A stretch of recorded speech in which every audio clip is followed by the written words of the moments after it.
Morning, मेरा नाम सिद्धि गर्ग है। मैं government PG college Gangapur city में असिस्टेंट प्रोफेसर हूँ। आज हम इंश्योरेंस को एक हिंदी के अंदर पूरा पढ़ेंगे ताकि आप लोगों को और अच्छे से और बेहतर तरीके से समझ में आ जाए कि बीमा क्या होता है। बीमा के प्रकारों को हम दोबारा एक बार हिंदी में रिवाइज़ करेंगे ताकि ये आपको अच्छे से एकदम कंठस्थ तरीके से समझ और याद हो जाए। ठीक है, बहुत सीधे क्वेश्चंस आते हैं सीधे कि बीमा क्या होता है, कितने प्रकार के होते हैं और उन्हें एकदम एक्सप्लेन करिए। ठीक है, तो बीमा क्या है, ये कितने तरीके के होते हैं। बीमा, जैसा कि मैंने आपको बताया था, बीमा भविष्य में किसी नुकसान की आशंका से निपटने का प्रभावी हथियार है। हमें नहीं पता कि कल क्या होगा, इसलिए हम बीमा पॉलिसी के ज़रिए भविष्य में संभावित नुकसान की भरपाई की कोशिश करते हैं, जिसको हम इंग्लिश में बोलते हैं अनसर्टेन, जो हमारे एक फाइनेंशियल सिक्योरिटी। ठीक है, फ्यूचर की जो हमें फाइनेंशियल सिक्योरिटी मिलती है। इंश्योरेंस का मतलब जोखिम से सुरक्षा है।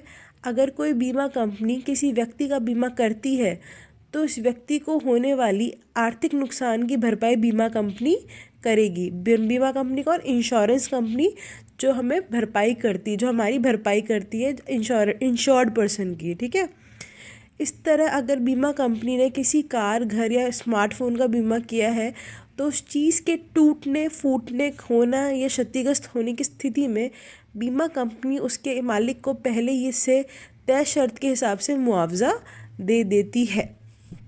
बीमा वास्तव में बीमा कंपनी और बीमित व्यक्ति, बीमित कंपनी को हम बोलते हैं इंश्योर्ड, बीमा कंपनी इंश्योरेंस कंपनी के बीच एक अनुबंध है, एक रिलेशन है, एक कॉन्ट्रैक्ट है, जिसके तहत बीमा कंपनी बीमित व्यक्ति के से एक निश्चित धनराशि प्रीमियम लेती है और बीमित व्यक्ति या कंपनी को पॉलिसी की शर्त के हिसाब से किसी नुकसान की स्थिति में हर्जाना देती है। अब समझ में आया बीमा की जो परिभाषा है। अब हम देखेंगे बीमा कितने प्रकार के होते हैं। बीमा मैंने जैसे आपको बताया था 2 प्रकार के होते हैं, लाइफ इंश्योरेंस और जनरल इंश्योरेंस। हिंदी में बोलते हैं जीवन बीमा और साधारण बीमा। जीवन बीमा में किसी इंसान की ज़िंदगी का बीमा किया जाता है।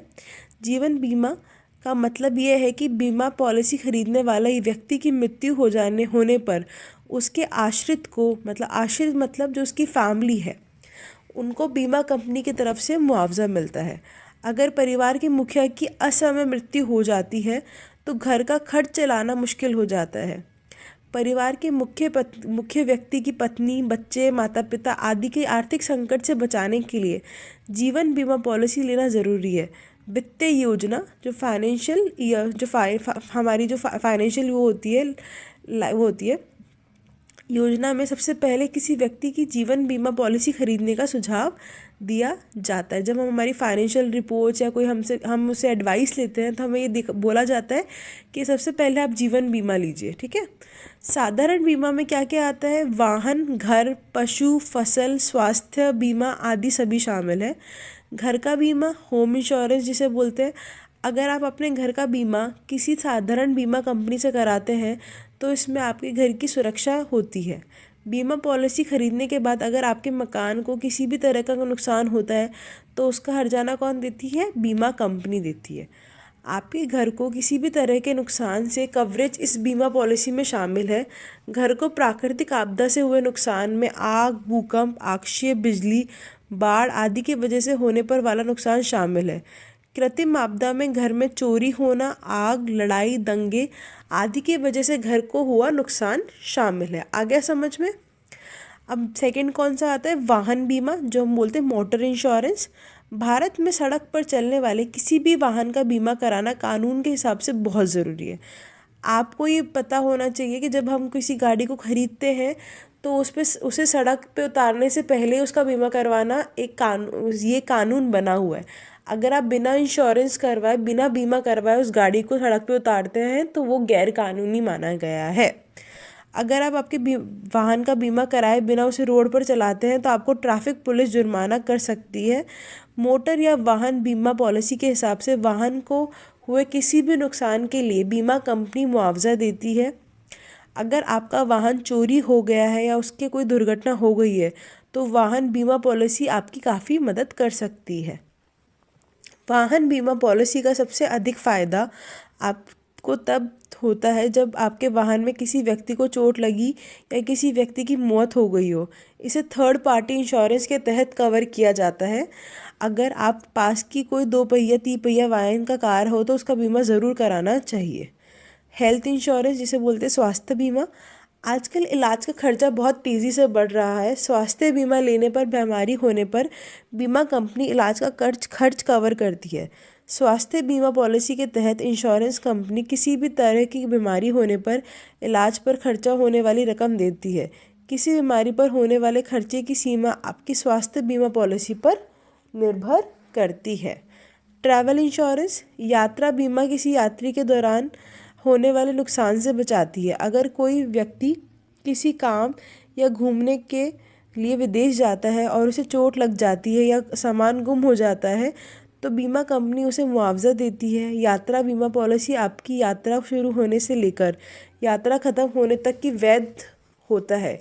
यात्रा बीमा पॉलिसी के लिए अलग अलग बीमा कंपनी की शर्त अलग अलग हो सकती है। जैसे आप ट्रैवल कर रहे हो, किसी कहीं घूमने गए हो बाहर विदेश में और आपको कोई लग जाती है या चोट लग जाती है, आपका सामान गुम हो जाता है, तो ये बीमा उसके लिए काम आता है। क्रॉप का बीमा किसी को आता है? मौजूदा नियमों के हिसाब से कृषि लोन लेने पर हर किसान को फसल बीमा खरीदना ज़रूरी है। फसल बीमा पॉलिसी के तहत फसल को किसी भी तरह का नुकसान होने पर बीमा कंपनी किसान को उसका मुआवजा देती है। फसल बीमा पॉलिसी के तहत आग लगने, बाढ़ की वजह से या किसी बीमारी की वजह से फसल खराब होने पर बीमा कंपनी की तरफ से मुआवजा दिया जाता है। फसल बीमा पॉलिसी की शर्त बहुत कड़ी होना और लागत के हिसाब से मुआवजा नहीं मिलने की वजह से अभी किसानों में फसल बीमा के प्रति बहुत उत्साह नहीं है। वास्तव में फसल खराब होने पर मुआवजा देने के लिए बीमा कंपनियां उस खेत के आसपास मौजूदा सभी खेत का सर्वे करती है और अगर मुआवजा तभी दिया जाता है जब अधिकतर किसानों की फसल को नुकसान पहुंचा हो। ठीक है, अभी मतलब ये इतना उत्साहित इसलिए नहीं है क्योंकि इतना मुआवजा मिल नहीं पा रहा है। जब ये एकदम चलन चलेगा तब ही अपने आप ही जो हमारे किसान हैं उन्हें लगेगा कि नहीं, इसकी ज़रूरत सही है और ये लोग हमें सही मुआवजा दे रहे हैं। अब बिजनेस लायबिलिटी इंश्योरेंस क्या होता है? वास्तव में किसी कंपनी के कामकाज या किसी उत्पाद से ग्राहक को होने वाले नुकसान की भरपाई के लिए होता है। इस तरह की स्थिति में कंपनी पर लगने वाला जुर्माना और कानूनी कार्रवाई का पूरा खर्चा लायबिलिटी इंश्योरेंस करने वाली कंपनी को उठाना पड़ता है। अगर सपोज़ किसी कंपनी की वजह से ग्राहकों को नुकसान होता है तो ये कौन उठाता है? जो भी अगर आप केस वेस करते हैं या फिर कोई भी कानूनी कार्रवाई होती है तो उसका पूरा खर्चा कौन उठाता है? इंश्योरेंस कंपनी उठाती है। अब मुझे लगता है आप लोगों को सबको समझ में आ गया होगा इंश्योरेंस और इंश्योरेंस के प्रकार जो हमने इंग्लिश और हिंदी दोनों में एकदम डिस्कस कर चुके हैं। तो एक बार तुम इसे भी पढ़ लो और इंग्लिश वाले भी पढ़ लो ताकि तुम्हें बहुत चीज़ें क्लियर हो जाएंगी। ठीक है, हिंदी वाले हिंदी से समझ ले और इंग्लिश वाले इंग्लिश से। ठीक है, आगे की क्लास में हम कुछ और चीज़ें डिस्कस करेंगे। ठीक है, इसी टॉपिक से रिलेटेड। Thank you.